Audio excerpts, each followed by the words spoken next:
Hormuz প্রণালী না খোলার পরিপ্রেক্ষিতে ইরানের গুরুত্বপূর্ণ সেতুগুলো ধ্বংসের হুমকি দিয়েছেন মার্কিন প্রেসিডেন্ট ডোনাল্ড ট্রাম্প। তিনি এটিকে সেতু দিবস হিসেবে উল্লেখ করেছেন। এর আগে যুক্তরাষ্ট্র ইসরায়েল বিশ্ববিদ্যালয়, হাসপাতাল, স্কুল, গবেষণা কেন্দ্র এবং ঔষধ উৎপাদনকারী প্রতিষ্ঠানগুলোতে বিমান হামলা চালিয়েছে। আন্তর্জাতিক আইন অনুযায়ী এটি যুদ্ধ অপরাধের পর্যায়ে পড়তে পারে। গত সপ্তাহে কারাচ শহরের নতুন B1 সেতু বিমান হামলায় ধ্বংস হয়। তখন নওরোজ উদযাপনের সময় সেতুর নিচে পিকনিকে থাকা 8 জন নাগরিক নিহত হন। সেতুটি তখনও অসম্পূর্ণ ছিল। বিশ্লেষকরা এটিকে ইরানের উন্নয়ন ধ্বংস কৌশলের অংশ হিসেবে দেখছেন।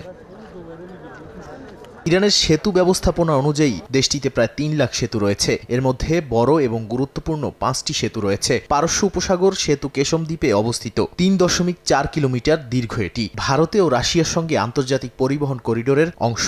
উর্মিয়া লেক সেতু তাবরিজ ও উর্মিয়াকে সংযুক্ত করে। এটি 1.7 কিলোমিটার দীর্ঘ এবং ধ্বংস হলে পরিবহন ও পরিবেশ বিপর্যয় ঘটতে পারে। এছাড়া সাদ্র মাল্টিলেভেল এক্সপ্রেসওয়ে সেতু তেহরান শহরে দৈনিক লাখ লাখ মানুষ এটি ব্যবহার করে। ধ্বংস হলে নগর চলাচল বিপর্যস্ত হবে। কারণ 4 আর্ক সেতু শাহরি কোর্ট ও ইজেকে সংযুক্ত করেছে। বাঁধের ওপর অবস্থিত হওয়ায় বোমাবর্ষণ হলে প্লাবন হতে পারে। গাদির কেবল স্টেট সেতু আহবাজে অবস্থিত। এটি কারুন নদীর ওপর অবস্থিত ইরানের তেল ও স্টিল শিল্প কেন্দ্রকে সংযুক্ত করেছে।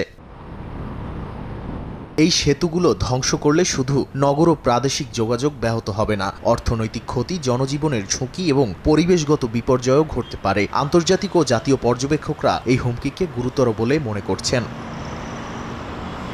নাদিম মারজান, সময় সংবাদ।